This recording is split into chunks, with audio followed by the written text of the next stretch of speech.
नमस्कार दोस्तों। आपने मुंशी प्रेमचंद के उपन्यास निर्मला के पिछले अध्याय 10 में देखा कि किस तरह से मंशाराम की मृत्यु के बाद सुधा के बेटे की मृत्यु हो जाती है और उसके बाद जियाराम भी आत्महत्या कर लेता है। इन सब कारणों से और जीवन की विपरीत परिस्थितियों के बाद निर्मला बहुत ही कठोर स्वभाव की हो गई है। निर्मला का जीवन जैसे दुखों का पर्याय बन गया था। मंशाराम और जियाराम दोनों अब नहीं रहे। सियाराम जो उसका आखिरी सहारा था, अब वही निर्मला के कठोर स्वभाव से तंग आ चुका। कभी स्नेह से भरी माँ अब रूखापन और संदेह से घिरी हुई थी।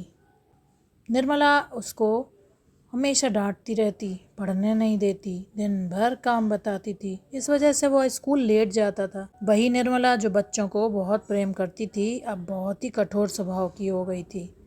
तो देखिए निर्मला के अध्याय 11 में क्या होता है।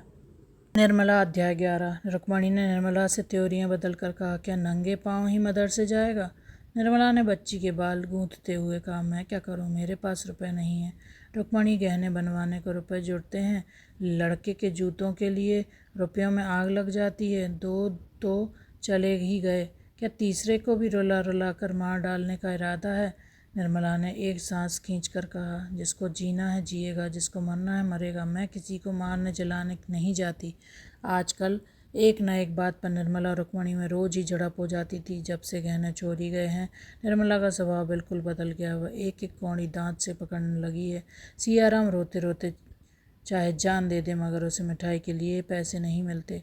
और यह बर्ताव कुछ सियाराम ही के साथ नहीं है। निर्मला स्वयं अपनी ज़रूरतों को टालती रहती है। धोती जब तक फटक कर तार तार ना हो जाए, नई धोती नहीं ला आती। महीनों से का तेल नहीं मंगाया जाता। पान खाने का उसे शौक था। कई कई दिन तक पानदान खाली पड़ा रहता है। यहाँ तक कि बच्ची के लिए दूध भी नहीं आता। नन्हे से शिशु का भविष्य विराट रूप धारण करके उसके विचार क्षेत्र पर मंडराता रहता। मुंशी जी ने अपने को संपूर्णतया निर्मला के हाथों में सौंप दिया है। उसके किसी काम में दखल नहीं देते। ना जाने क्यों उससे कुछ दबे रहते हैं। अब वह बिना नागा कचहरी जाते हैं। इतनी मेहनत उन्होंने जवानी में भी ना की थी। आंखें खराब हो गई हैं। डॉक्टर सिन्हा ने रात को लिखने पढ़ने की मनाही कर दी है। पाचन शक्ति पहले ही दुर्बल थी और भी खराब हो गई है। दमे की शिकायत भी पैदा हो ही चली है। पर बेचारे सवेरे से आधी आधी रात तक काम करते हैं। काम करने को जी चाहे या न चाहे, तबीयत अच्छी हो या ना हो, काम करना ही पड़ता है। निर्मला को उन पर जरा भी दया नहीं आती। वही भविष्य की भीषण चिंता कर उसके आंतरिक सद्भावों को सर्वनाश कर रही है। किसी भिक्षुक की आवाज़ सुनकर झल्ला पड़ती है। वह एक कौड़ी भी खर्च करना नहीं चाहती। एक दिन निर्मला ने सियाराम को घी लाने के लिए बाजार भेजा। गूंगी पर उनका विश्वास न था। उससे अब कोई सौदा न मंगाती थी। सियाराम में कपट की आदत न थी। औने पौने करना न जानता था। प्रायः बाजार का सारा काम उसी को करना पड़ता। निर्मला एक एक चीज़ को तोलती। जरा भी कोई चीज़ तौल में कम पड़ती तो उसे लौटा देती। सियाराम का बहुत सा समय इसी लौट फेरी में बीत जाता था। बाजार वाले उसे जल्दी कोई सौदा न देते। आज भी वही नौबत आई। सियाराम अपने विचार से बहुत अच्छा घी कई दुकानों से देख कर लाया, लेकिन निर्मला ने उसे सूंघते ही कहा, घी खराब है, लौटाओ। सियाराम ने झुंझला कर कहा, इससे अच्छा घी बाजार में नहीं है। मैं सारी दुकानें देख कर लाया हूँ। निर्मला, तो मैं झूठ कहती हूँ? सियाराम, यह मैं नहीं कहता, लेकिन बनिया अब घी वापस ना लेगा। उसने मुझसे कहा था, जिस तरह देखना चाहो यहीं देखो, माल तुम्हारे सामने है। बोनी बट्टे के वक्त मैं सौदा वापस ना लूँगा। मैंने सूंघ कर चक्कर लिया, अब किस मुँह से लौटाने जाऊँ? निर्मला ने दांत पीस कर कहा, घी में साफ चर्बी मिली हुई है और तुम कहते हो घी अच्छा है। मैं इसे रसोई में न ले जाऊंगी। तुम्हारा जी चाहे लौटा दो, चाहे खा जाओ। घी की हांडी वहीं छोड़कर निर्मला घर में चली गई। सियाराम क्रोध और क्षोभ में आता उठा। वह कौन मुंह लेकर लौटाने जाए? बनिया साहब कह देगा मैं नहीं लौटाता। तब वह क्या करेगा? आस पास के 10-5 बनिया और सड़क पर चलने वाले आदमी खड़े हो जाएंगे। उन सबों के सामने उसे लज्जित होना पड़ेगा। बाजार में यूँ ही कोई बनिया उसे जल्दी सौदा नहीं देता। वह किसी दुकान पर खड़ा होने नहीं जा पाता। चारों ओर से उसे उसी पर लताड़ पड़ेगी। उसने मन ही मन झुंझला कर कहा, पड़ा रहेगी, मैं लौटाने न जाऊंगा। मातृहीन बालक के समान दुखी दीन प्राणी संसार में दूसरा नहीं होता और सारे दुख भूल जाते हैं। बालक को माता याद आई। अम्मा होती तो क्या आज मुझे यह सब सहना पड़ता। भैया चले गए, मैं ही अकेला यह विपत्ति सहने के लिए क्यों बचा रहा। सियाराम की आंखों में आंसू की झड़ी लग गई। उसके शोक कातर कंठ से एक गहरे निश्वास के साथ मिले हुए ये शब्द निकल आए, माँ तुम मुझे भूल क्यों गई, क्यों नहीं बुला लेती। सहसा निर्मला फिर कमरे की तरफ आई। उसने समझा था सियाराम चला गया होगा। उसे बैठा देखा तो गुस्से से बोली, तुम अभी तक बैठे ही हो, आखिर खाना कब बनेगा। सियाराम ने आंखें पोंछ डाली, बोला, मुझे स्कूल जाने में देर हो जाएगी। निर्मला, एक दिन देर हो जाएगी तो कौन हरज है, यह भी तो घर ही का काम है। सियाराम रोज ही तो यही धंधा लगा रहता है, कभी वक्त पर स्कूल नहीं पहुंचता, घर पर भी पढ़ने का वक्त नहीं मिलता, कोई सौदा 2-4 बार लौटाए बिना नहीं जाता। डांट तो मुझ पर पड़ती है, शर्मिंदा तो मुझे होना पड़ता है, आपको क्या। निर्मला, हाँ मुझे क्या, मैं तो तुम्हारी दुश्मन ठहरी, अपना होता तब तो उसे दुख होता। मैं तो ईश्वर से मनाया करती हूँ कि तुम पढ़ लिख ना सको। मुझ में सारी बुराइयाँ ही बुराइयाँ हैं, तुम्हारा कोई कसूर नहीं। वे माता का नाम ही बुरा होता है। अपनी माँ विष भी खिलाए तो अमृत है, मैं अमृत भी पिलाऊं तो विष हो जाएगा। तुम लोगों के कारण मैं मिट्टी में मिल गई, रोते रोते उम्र काटी गई जाती है। मालूम ही ना हुआ कि भगवान ने किस लिए जन्म दिया था। तुम्हारी समझ में मैं बिहार कर रही हूँ। तुम्हें सताने में मुझे बड़ा मज़ा आता है। भगवान भी नहीं पूछते कि सारी विपत्ति का अंत हो जाए। यह कहते कहते निर्मला की आंखें भर आई, अंदर चली गई। सियाराम उसको रोता देखकर सहम उठा। ग्लानि तो नहीं आई, पर शंका हुई कि ना जाने कौन सा दंड मिले। चुपके से हांडी उठा ली और घी लौटाने चला, इस तरह जैसे कोई कुत्ता किसी नए गांव में जाता है। उसे देखकर साधारण बुद्धि का मनुष्य भी अनुमान कर सकता था कि वह अनाथ है। सियाराम ज्यों ज्यों आगे बढ़ता जाता था, आने वाले संग्राम के भय से उसकी हृदय गति बढ़ती जाती थी। उसने निश्चय किया, बनिए ने घी न लौटाया तो वह घी वहीं छोड़कर चला आएगा। झक मार कर बनिया आप ही बुलाएगा। बनियों को डांटने के लिए भी उसने शब्द सोच लिए। वह कहेगा, क्यों साहू जी, आंखों में धूल झोंकते हो, दिखाते हो चोखा माल और देते हो रद्दी माल। पर यह निश्चय करने पर भी उसके पैर आगे बहुत धीरे धीरे उठते थे। वह यह न चाहता था बनिया उसे आता हुआ देखे। वह अकस्मात ही उसके सामने पहुंच जाना चाहता था, इसलिए वह चक्कर काट कर दूसरी गली से बनिया की दुकान पर गया। बनिया ने उसे देखते ही कहा, हमने कह दिया था कि हम सौदा वापस ना लेंगे, बोलो कहा था कि नहीं। सियाराम ने बिगड़ कर कहा, तुमने वह घी नहीं कहाँ दिया जो दिखाया था। दिखाया एक माल, दिया दूसरा माल, लौटाओगे कैसे। नहीं कुछ राजगजनी है साहू, इससे चोखा घी बाजार में निकल आए तो जरी बना दूँ। उठा लो हांडी और 2-4 दुकान देख आओ। सियाराम, हमें इतनी फुर्सत नहीं है, अपना घी लौटा लो। साहू, घी ना लौटेगा। बनिए की दुकान पर एक जटाधारी साधु बैठा हुआ था, यह तमाशा देख रहा था। उठकर सियाराम के पास आया और हांडी का घी सूंघकर बोला, बच्चा घी तो बहुत अच्छा मालूम होता है। साहू ने सह पाकर कहा, बाबा जी हम लोग किसी को घटिया माल नहीं देते, खराब माल क्या जाने सुने ग्राहकों को दिया जाता है। साधु, घी ले जा बच्चा, बहुत अच्छा है। सियाराम रो पड़ा। घी को बुरा सिद्ध करने के लिए उसके पास अब क्या प्रमाण था। बोला, वही तो कहती हैं घी अच्छा नहीं है, लौटाओ। मैं तो कहता था कि घी अच्छा है। साधु, कौन कहता है।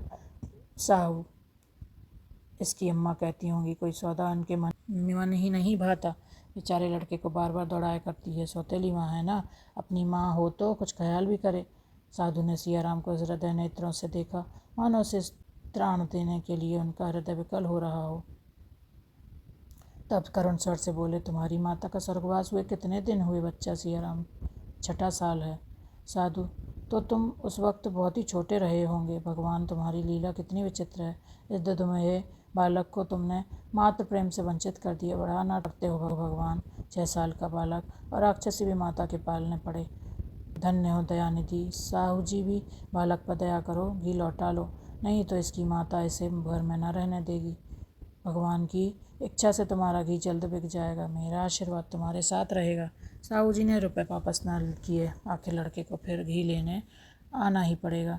ना जाने दिन में कितनी बार चक्कर लगाना पड़े और किस जालिम से पाला पड़े। उसकी दुकान में जो घी सब अच्छा था वही दिया। और सियाराम दिल से सोच रहा था, बाबा जी कितने दयालु हैं, उन्होंने सिफारिश ना की होती तो साहू जी क्यों अच्छा घी देते। सियाराम घी लेकर चला तो बाबा जी भी उसके साथ हो लिए। रास्ते में मीठी मीठी बातें करने लगे। बच्चा, मेरी माता भी मुझे 3 साल का छोड़कर त्रिलोक से धारी थी। तभी से मातृविहीन बालकों को देखता हूँ तो मेरा हृदय फटने लगता है। सियाराम ने पूछा, आपके पिताजी ने भी दूसरा विवाह कर लिया था? साधु, हाँ बच्चा, नहीं तो आज साधु क्यों होता। पहले तो पिताजी विवाह न करते थे, मुझे बहुत प्यार करते थे, फिर न जाने क्यों मन बदल गया, विवाह कर लिया। साधु हूँ, कटु वचन मुँह से नहीं निकालना चाहिए, पर मेरी भी माता वो जितनी ही सुंदर थी उतनी कठोर थी। मुझे दिन दिन भर खाने को न देती, रोता तो मारती। पिताजी की आंखें फिर गईं, उन्हें मेरी सूरत से घृणा होने लगी। मेरा रोना सुनकर मुझे पीटने लगते। अंत को मैं एक दिन घर से निकल खड़ा हुआ। सियाराम के मन में भी घर से निकल भागने का विचार कई बार हुआ था। इस समय भी उसके मन में यही विचार उठ रहा था। बड़ी उत्सुकता से बोला, घर से निकल कर आप कहाँ गए? बाबा जी ने हंसकर कहा, उसी दिन मेरे सारे कष्टों का अंत हो गया। जिस दिन घर के मोह बंधन से छूटा और भय मन से निकला, उसी दिन मानो मेरा उद्धार हो गया। दिन भर मैं एक पुल के नीचे बैठा रहा। संध्या समय मुझे एक महात्मा मिल गए। उनका नाम स्वामी परमानंद जी था। वे बाल ब्रह्मचारी थे। मुझ पर उन्होंने दया की और अपने साथ रख लिया। उनके साथ मैं देश देशांतरों में घूमने लगा। वह बड़े अच्छे योगी थे। मुझे भी उन्होंने योग विद्या सिखाई। अब तो मेरे को इतना अभ्यास हो गया है कि जब इच्छा होती है माता जी के दर्शन कर लेता हूँ, उनसे बात कर लेता हूँ। सियाराम ने विस्मित नेत्रों से देखकर पूछा, आपकी माता का देहांत हो चुका था? साधु, तो क्या हुआ बच्चा, योग विद्या में वह शक्ति है जिस मृत आत्मा को चाहे बुला लो। सियाराम, मैं योग विद्या सीख लूँ तो मुझे भी मेरी माता जी के दर्शन होंगे? साधु, अवश्य, अभ्यास से सब कुछ हो सकता है। हाँ, योग गुरु चाहिए। योग से बड़ी बड़ी सिद्धियाँ प्राप्त हो सकती हैं। जितना धन चाहो पल मात्र में मंगा सकते हो। कैसी ही बीमारी हो उसकी औषधि बता सकते हो। सियाराम, आपका स्थान कहाँ है? साधु, बच्चा, मेरा स्थान कहीं नहीं है। देश देशांतरों से मैं रमता फिरता हूँ। अच्छा बच्चा, अब तुम जाओ, मैं जरा स्नान ध्यान करने जाऊँगा। सियाराम, चलिए मैं भी उसी तरफ चलता हूँ, आपके दर्शन से जी नहीं भरा। साधु, नहीं बच्चा, तुम्हें पाठशाला जाने को देर हो रही है। सियाराम, फिर आपके दर्शन कब होंगे? साधु, कभी आ जाऊँगा बच्चा। तुम्हारा घर कहाँ है? सियाराम प्रसन्न होकर बोला, चलिएगा, मेरे घर बहुत नज़दीक है, आपकी बड़ी कृपा होगी। सियाराम कदम बढ़ाकर आगे आगे चलने लगा। इतना प्रसन्न था सोने की गठरी लिए जाता हो। घर के सामने पहुंचकर बोला, आइए बैठिए कुछ देर। साधु, नहीं बच्चा, बैठूंगा नहीं, फिर कल परसों किसी समय आ जाऊंगा। यही तुम्हारा घर है? सियाराम, कल किस वक्त आइएगा? साधु, निश्चय नहीं कह सकता, किसी समय आ जाऊंगा। साधु आगे बढ़े तो थोड़ी देर दूर पर उन्हें एक दूसरा साधु मिला। उसका नाम था हरिहरानंद। परमानंद से पूछा, कहाँ कहाँ की सैर की? कोई शिकार फंसा? हरिहरानंद इधर चारों तरफ घूम आया, कोई शिकार न मिला। एक आध मिला भी तो मेरी हंसी उड़ाने लगा। परमानंद, मुझे तो एक मिलता हुआ जान पड़ता है, फंस जाए तो जानूं। हरिहरानंद, तुम यूँ ही कहा करते हो, जो आता है 2-1 दिन के बाद निकल भागता है। परमानंद, अब की न भागेगा, देख लेना। इसकी माँ मर गई है, बाप ने दूसरा विवाह कर लिया है, माँ भी सताया करती है, घर से ऊबा हुआ है। हरिहरानंद, खूब अच्छी तरह, यही हर तरकीब सबसे अच्छी है। पहले इसका पता लगा लेना चाहिए कि मोहल्ले में किन किन घरों में बीमाताएँ हैं, उन्हीं घरों में फंदा डालना चाहिए। निर्मला ने बिगड़ कर कहा, इतनी देर कहाँ लगाई? सियाराम ने छिठाई से कहा, रास्ते में एक जगह सो गया था। निर्मला, यह तो मैं नहीं कहती, पर जानते हो क्या बज गए हैं? 10 कभी के बज गए। बाजार कुछ दूर भी तो नहीं है? सियाराम, कुछ दूर नहीं, दरवाजे ही पर तो है। निर्मला, सीधे से क्यों नहीं बोलते? ऐसा बिगड़ रहे हो जैसे मेरा ही कोई काम करने गए हो। सियाराम, तो आप व्यर्थ ही बकवास क्यों करती हैं? लिया सौदा लौटाना क्या आसान काम है? बनिए से घंटों हुज्जत करनी पड़ी। यह तो कहो, एक बाबा जी ने कह सुनकर फेरवा दिया, नहीं तो किसी तरह न फेरता। रास्ते में कहीं 1 मिनट भी न रुका, सीधा चला आता हूँ। निर्मला, घी के लिए गए तो तुम 11 बजे लौटे हो, लकड़ी के लिए जाओगे तो सांझ ही कर दोगे। तुम्हारे बाबूजी भी ना खाए ही चले गए। तुम्हें इतनी देर लगानी थी तो पहले ही क्यों ना कह दिया। जाते हो लकड़ी के लिए? सियाराम अब अपने को संभाल न सका, चिल्ला कर बोला, लकड़ी और किसी और से मंगाइए, मुझे स्कूल जाने को देर हो रही है। निर्मला, खाना ना खाओगे? सियाराम, ना खाऊंगा। निर्मला, मैं खाना बनाने को तैयार हूँ। हाँ, लकड़ी लाने नहीं जा सकती। सियाराम, भूंगी को क्यों नहीं बेचती? निर्मला, भूंगी का लाया सौदा तुमने कभी देखा नहीं है? सियाराम, तो मैं इस वक्त न जाऊँगा। निर्मला, मुझे दोष न देना। सियाराम कई दिनों से स्कूल नहीं गया था। बाजार हाट के मारे उसे किताबें देखने का समय ही न मिलता था। स्कूल जाकर झिड़कियाँ खाने से बचने खाने बेंच पर खड़े होने या ऊंची टोपी देने के सिवा और क्या मिलता। वह घर से किताबें लेकर चलता पर शहर के बाहर जाकर किसी वृक्ष की छाँव में बैठा रहता था, पलटनों की कवायद देखता। 3 बजे घर लौट आता। आज ही वह घर से चला, लेकिन बैठने में उसका जी न लगा। उस पर आंतें जली जा रही थीं। अब उसे रोटियों के भी लाले पड़ गए। 10 बजे क्या खाना न बन सकता था? माना कि बाबूजी चले गए थे, क्या मेरे लिए घर में 2-4 पैसे भी न थे? अम्मा होती तो इस तरह बिना कुछ खाए पिए आने देती। मेरा अब कोई नहीं रहा। सियाराम का मन बाबा जी के दर्शन के लिए व्याकुल हो उठा। उसने सोचा, इस वक्त वह कहाँ मिलेंगे, कहाँ चल कर देखूँ। उनकी मनोहर वाणी, उनकी उत्साहप्रद सांत्वना उसके मन को खींचने लगी। उसने आतुर होकर कहा, मैं उनके साथ ही क्यों न चला गया। घर पर मेरे लिए क्या रखा था। वह आज यहाँ से चला तो घर न जाकर सीधा घी वाले साहू जी की दुकान पर गया। शायद बाबा जी से वहाँ मुलाकात हो जाए, पर वहाँ बाबा जी न थे। बड़ी देर तक खड़ा खड़ा लौट आया, पर घर आकर बैठा ही था कि किस निर्मला ने कहा, आज देर कहाँ लगाई, सवेरे खाना नहीं बना, क्या इस वक्त भी उपवास होगा। जाकर बाजार से कोई तरकारी लाओ। सियाराम ने झल्ला कर कहा, दिन भर का भूखा चला आता हूँ, कुछ पीने तक को लाई नहीं, ऊपर से बाजार का हुक्म दे दिया। मैं नहीं जाता बाजार, किसी का नौकर नहीं हूँ। आखिर रोटियाँ ही तो खिलाती हो और कुछ। ऐसी रोटियां जहाँ मेहनत करूँगा वहीं मिल जाएगी। जब मजूरी ही करनी है तो आपकी ना करूँगा। जाइए, मेरे लिए खाना मत बनाइएगा।